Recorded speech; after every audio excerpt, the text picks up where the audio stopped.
Hello, welcome back, hope you're all doing well. If you're new, welcome to my true crime channel where we discuss wrong-uns of all kinds from all over the world. This is the second half of a two-part case, so if you haven't seen the first part yet, go back and watch that one and then come back here to watch the second half.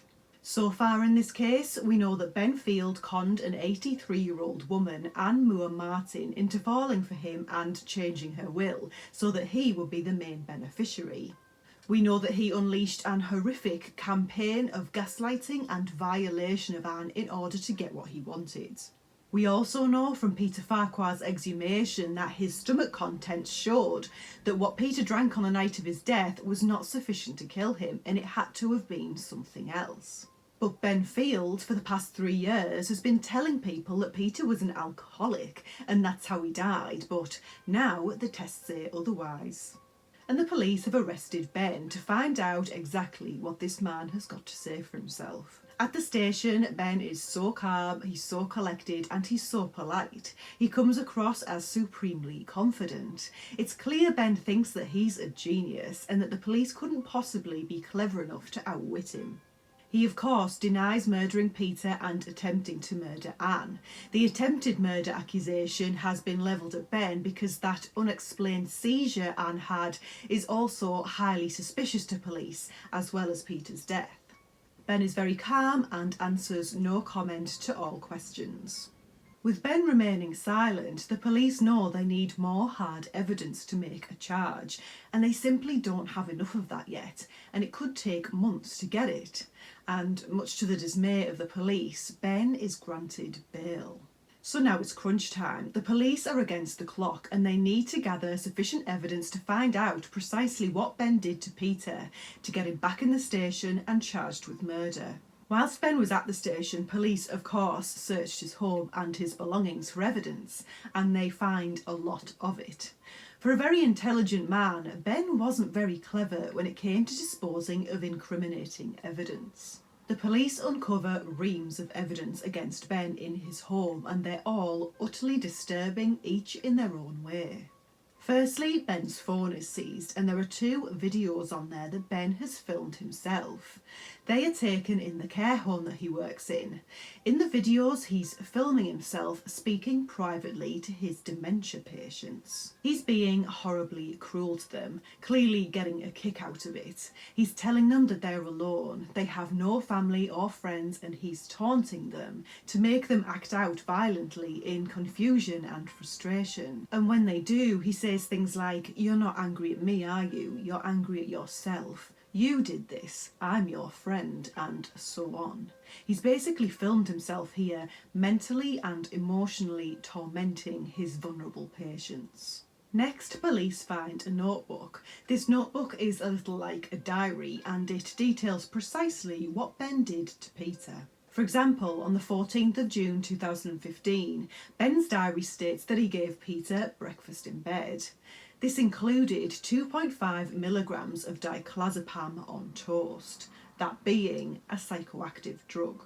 This notebook is vital evidence documenting exactly how Ben has been drugging Peter.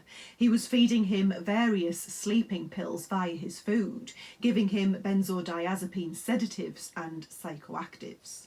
But that's not all Ben did. As we know, Ben subjected Anne to terrible gaslighting, and he commenced the same campaign of gaslighting and mental torment on Peter Farquhar in the cruelest of ways. So as we know, Ben in January 2015 starts feeding Peter drugs, including hallucinogenics and benzodiazepine. Benzodiazepine is a sedative. It's known to slow down the body's functions. So what Ben is doing here is slowing down Peter's brain and body so as to make him look and feel like he's slowly deteriorating. And the hallucinogenics cause Peter to have hallucinations and night terrors, and he starts to sleepwalk. Both of these drugs in combination cause Peter to come across to onlookers as if he's getting dementia, or if he's suffering from some sort of deterioration, both in body and mind. According to his own notebook, Ben administers these drugs to Peter 50 times over the space of 7 months in his food and in his drinks. And as we know, that's not all Ben does. To coincide with drugging Peter, Ben also starts to gaslight him, making Peter feel like he's losing his mind. Ben moves Peter's things around the house so that he can't find them, and then when he says to Ben that he can't find this particular thing anywhere, Ben will go straight to it, as if to say, "What's wrong with you? It's always kept here." Ben also breaks objects for Peter to find, thinking that he's done that himself but doesn't remember doing it. He also deletes Peter's phone contacts, telling him he's done that himself and how could he not remember.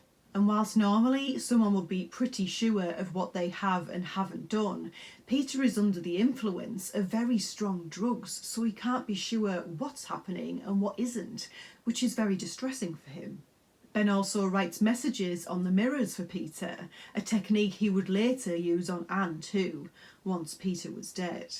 And during this campaign of drugging and gaslighting, Peter is suffering terribly. He's confused and he's scared. He's tortured by this mystery illness that no one can diagnose, and this is all documented in his diary. In Ben's home, they find some previously missing parts of Peter's diary, the ones that cover the last 11 months of Peter's life.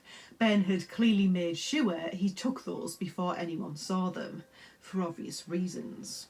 In one entry, on the 2nd of June 2015, Peter notes how Ben takes him to the hospital for a brain scan after Peter had mentioned some forgetfulness, but the brain scan shows no issues. Peter visits several doctors and specialists but gets no further forward in diagnosing his mystery illness, which is incredibly distressing for him. 2 weeks later, Peter writes how he is tired and lethargic and keeps losing his balance, but notes how kind Ben has been and how he is always by his side. On the 21st of July, Peter says he has had one of the most awful days of his life and how he wants to die. He's having visions, he's seeing packs of black insects and says a bad thing has entered his brain. But again, he notes how Ben is there the whole time and looks after him well. On the 6th of August 2015, Peter says he's lost his faith because God isn't helping him. He can barely walk, he shuffles along and cannot keep his balance. For a man so devoted to his Christianity to say that he'd lost his faith in God shows how much distress Peter was in and how much he was suffering as a result of what was happening to him. Peter notes in his diary how Ben deserves a reward for his goodness, especially as he works at a care home. He says that Ben spends too much time close to death and is more interested in it than he should be. The combination of being drugged and Ben convincing him he's losing his mind is Peter's worst nightmare. A man who had utilised his incredible intellect his whole life suddenly can't make sense of anything. In the meantime, whilst all of this is happening to Peter, to the outside world, he looks like he isn't in control of himself anymore. And this is when Ben starts to form the narrative that Peter is drinking heavily and likely getting dementia. When Peter's friends and family ask after him, Ben tells them that although it is a lot of work to look after someone so ill, he'll be there through thick and thin to nurse Peter, and his family are grateful to know that Ben is there.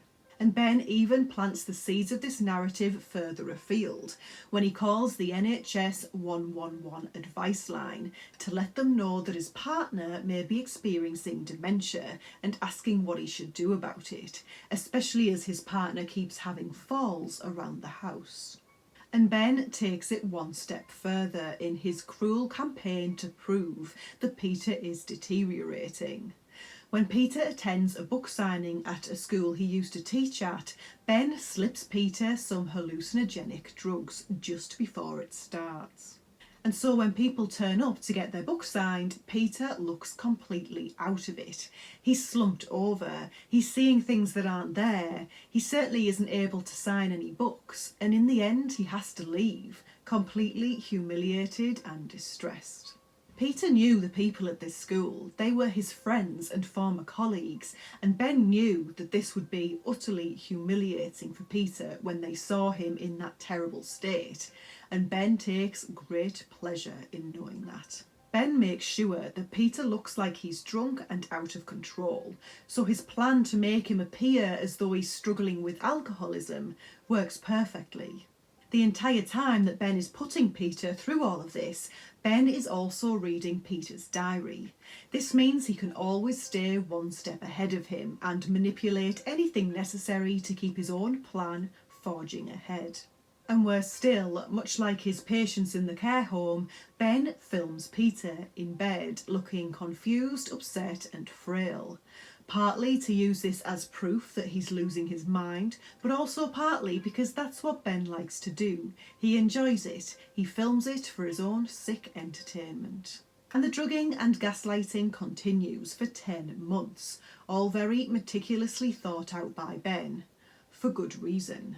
In November 2014, Peter had changed his will so that Ben would inherit Peter's home at 3 Manor Park, plus he'd receive a cash amount of £15,000, and Ben knew this because he read his diary. However, this inheritance was on the proviso that upon Peter's death, Ben would have lived in his home for 2 years, so he knew he had 2 more years to go before he would be eligible to inherit, and Ben wanted Peter's money now. So it was not long after that Ben began drugging and gaslighting Peter to get him to change his will again. And it worked. In September 2015, Ben got what he wanted because Peter changed his will again, this time giving Ben a cash amount of £20,000, and Ben would inherit Peter's house with absolutely no proviso whatsoever. So whenever Peter died, no matter how long Ben had lived there, he would get the house. No questions asked. So Ben, from here on out, could kill Peter whenever he wanted to, and that gave him the motivation he needed to finish things once and for all.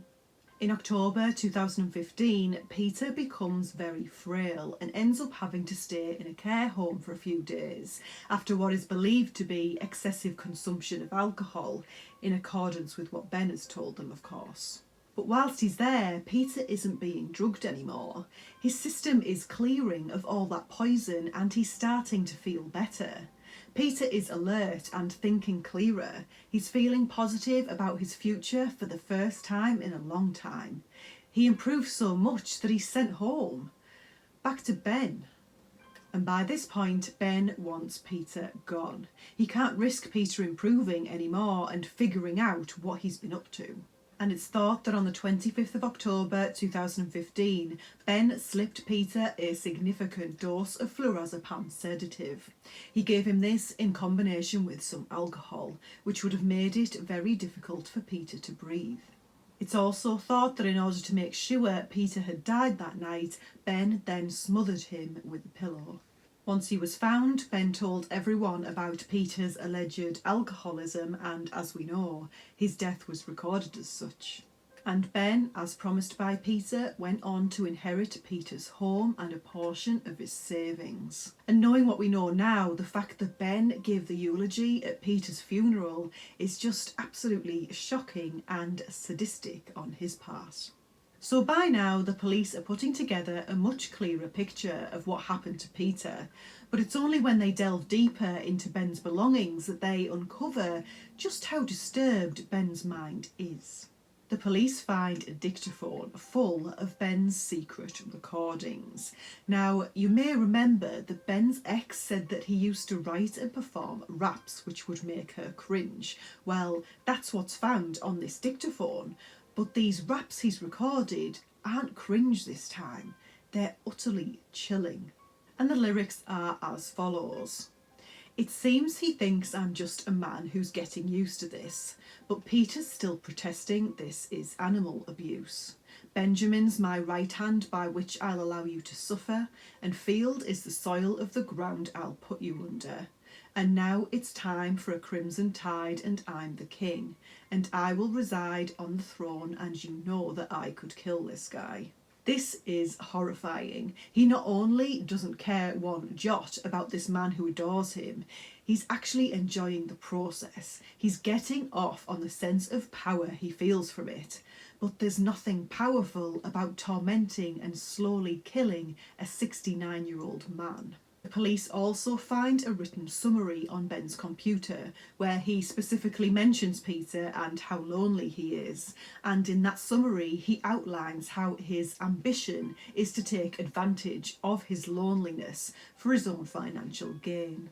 Another notebook is found which bizarrely features a list of names.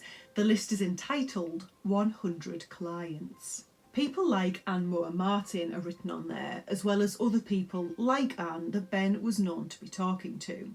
It's thought that this list consisted of past, present and future targets for Ben, and, chillingly, Ben's own parents and grandparents are on that list. In Ben's various notepads and sketchbooks, he also has the messages he plans to write on Anne and Peter's mirrors, what each one should say, what the purposes of each one should be, and what he hopes to gain from writing each message. He also made notes such as, quote, cordial marriage to P, which means he plans to be cordial to Peter during the time that they are betrothed. He writes that after that he can then gaslight for fun, and writes the quote, the whole is the goal, and draws a gravestone next to the letter P, meaning that the hole in this scenario is a grave and the goal is to send Peter to it. The hole is the goal. Honestly, you couldn't make this stuff up. He really is an absolute horror of a man. Ben even wrote out what he planned to say to Peter on his deathbed. He'd planned speeches and wrote out some key lines that he might say during these deathbed speeches, such as, I hated you all along and this is my house. Imagine a grown adult planning to stand over a dying man in order to make a speech full of cruel statements. A dying man who's only ever been kind, loving and generous to him. Ben even provides his own timeline, stating that in the year 2014 he will be cordial to Peter in order to get the will changed, and then he writes just 2 words next to the year 2015, end Peter. Thankfully, the police are also able to secure some good forensic evidence to accompany this huge amount of circumstantial evidence. Ben's fingerprints are found on the packaging of the drugs that were used on Peter, and those drugs were found in Ben's house. Peter had these drugs in his system for up to 6 months, as discovered in Peter's hair samples taken after he was exhumed. There was no prescription for these drugs given to either Ben or Peter, so there was no medical reason for Ben to have them, and this assisted in proving that he used them solely to drug Peter. So with all of this wealth of evidence, the police are now confident that Ben can be brought back to the station after being granted bail, and this can finally go to court. And on the 6th of November 2018, Ben Field is rearrested, along with a 30-year-old magician friend of his named Martin Smith. Now, I've not mentioned him yet, because there's really not much known about him at all. It was thought that Martin was involved in both the death of Peter and the fraud involving Anne. Martin knew and spent time with both Peter and Anne, and he was arrested because Ben had been exchanging texts with Martin about the various drugs that Peter had been given. In fact, Ben and Martin set up a company to publish and promote Peter's books whilst he was alive, to the point where Peter actually dedicated his 3rd novel, A Wide, Wide Sea, to Martin and Ben, writing, "This book is dedicated to Martin Smith and Ben Field, whose encouragement was invaluable and without whom this book would not exist." It's also thought that Martin helped Ben look after Peter in his final months, but that's pretty much all we know about him, aside that he too was arrested for murdering Peter, plotting to kill Anne, plus fraud and burglary. But I'll tell you now that when the trial took place on the 30th of April 2019 at Oxford Crown Court, Martin was acquitted of all charges. And I can't really say anything more because not that much is known about him, and he was apparently innocent of all charges. The only thing that Martin himself said after the trial was, "I am relieved that this ordeal is finally over. The lessons I take from this case are, first and foremost, to always be your own person, and secondly, to always choose your friends very carefully." Another arrest was made too.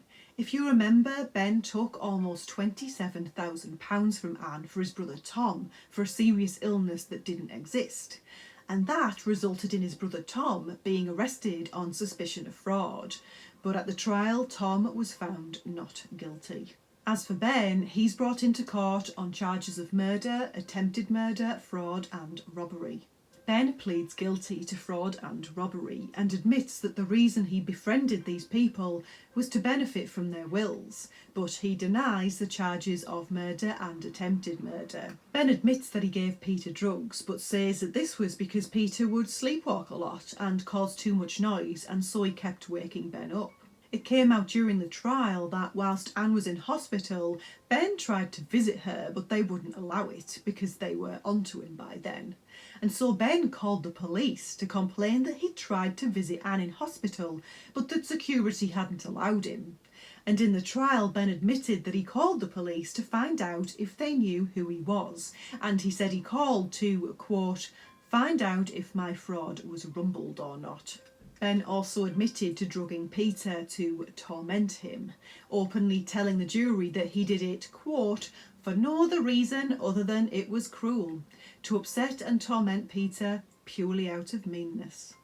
As I'm sure you can probably tell, Ben came across in court as arrogant and entirely without remorse. He was also confidently sticking to his web of lies. After being examined by consultant psychiatrists, it was noted at trial that Ben had been diagnosed with a personality disorder, including narcissistic and psychopathic traits, such as a lack of empathy and an incapacity to experience guilt. And after a 10-week trial, the jury are sent away to deliberate, and on the 9th of August 2019, they come back with a not guilty verdict for the attempted murder of Anne, but with a guilty verdict for fraud, robbery and the murder of Peter Farquhar. Ben shows no emotion upon hearing the verdict, and shows no emotion again later when he is sentenced to life imprisonment to serve a minimum term of 36 years. Judge Sweeney said that Ben himself had admitted that he was a snake talker, able to build pressure on his victims to believe what he needed them to believe and then to do whatever he needed them to do. He said the evidence at trial clearly demonstrated grandiosity, the need to belittle and humiliate others, a fixation on fantasies of power and success, a need for admiration from others and a sense of entitlement, together with an unwillingness to empathise with the feelings of others. This jail sentence handed down to Ben was one of the longest ever to be handed out in the Thames Valley. I think when it comes to Ben's not guilty verdict, it had to have been that there was insufficient evidence of an attempt to murder Anne. It was said that Ben was giving her a white powder, saying that his medicine was better than what any doctor could give her, but without any hard forensic evidence to prove that, I suspect that's why he received the not guilty verdict. Even if he wasn't poisoning her, in my opinion, there's a good chance Anne could have lived longer than she did if she'd just never met Ben Field. As well as being sentenced to life, Ben was also ordered to pay back just under £194,000, which he'd gained from his fraudulent activity. He was ordered to pay that back within 3 months, and if he didn't, he would receive an extra 16 months imprisonment. And that money would go to Anne and Peter's families, with Peter's family getting the larger share because Ben took such a huge portion of Peter's estate after he died. And that should thankfully be easily done because Ben bought that flat with his inheritance, so selling that should mean that the families get most of their money back. And just to add in a sinister side note for you, in Ben's list of 100 people to target was the name of a woman called Elizabeth Zettel. Born in 1917, Elizabeth was Martin Smith's landlady, and when police looked into Elizabeth and inquired as to whether she was considering changing her will anytime soon, she said no. She had no plans to change it, nor had she asked anyone to change it. And this surprised police because on Martin Smith's computer was a half-written last will and testament for Elizabeth Zettel.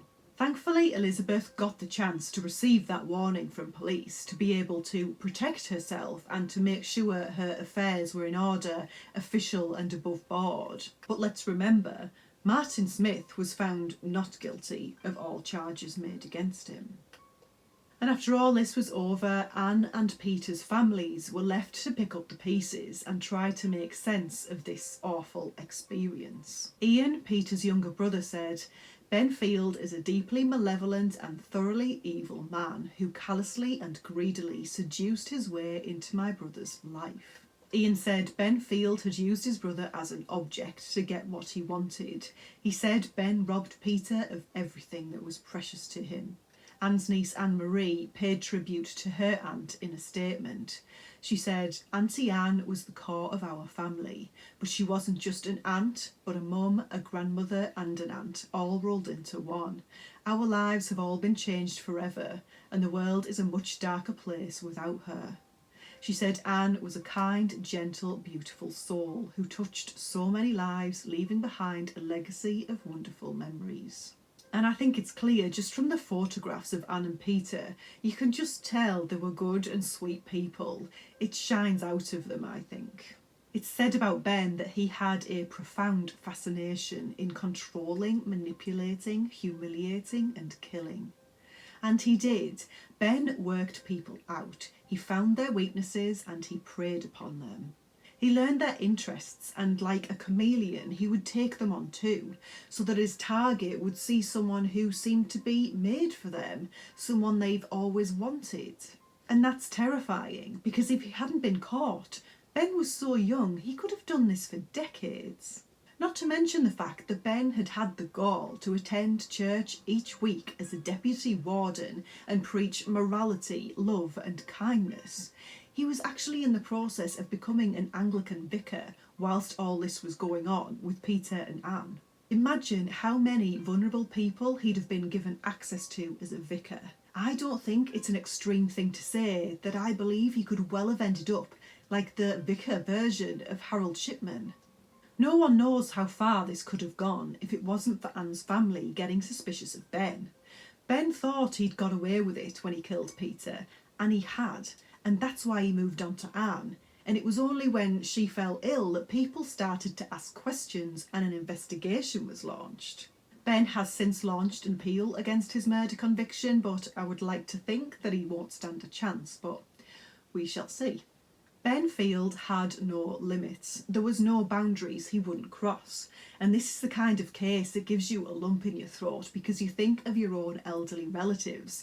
And the thought of this happening to them is utterly horrifying. And I lost sleep thinking about these people who attracted a monster just because they were lonely. If you have vulnerable or lonely family members, please check up on them. Make sure you know who's in their lives and just how close they're getting to your loved ones. I will link some phone numbers and links specifically for older people in the UK who may need assistance with care, money or health, or if they are lonely, there are services out there for them too. These are all UK contacts. I tried to find ones in the US given that the majority of my subscribers are from the US, but it kept pulling me back to the UK contacts because obviously it can tell which country I'm in. If you are from a different country and are aware of organisations in your location, please do feel free to leave them in the comments below to help each other out and try to protect our older people. And that's it. I hope you enjoyed this two-part case. If you did, please leave me a like, comment and subscribe to my channel if you haven't already. My Twitter handle is down below if you want to follow me over on there too. Have a great day, stay safe and I'll see you next time. Bye bye.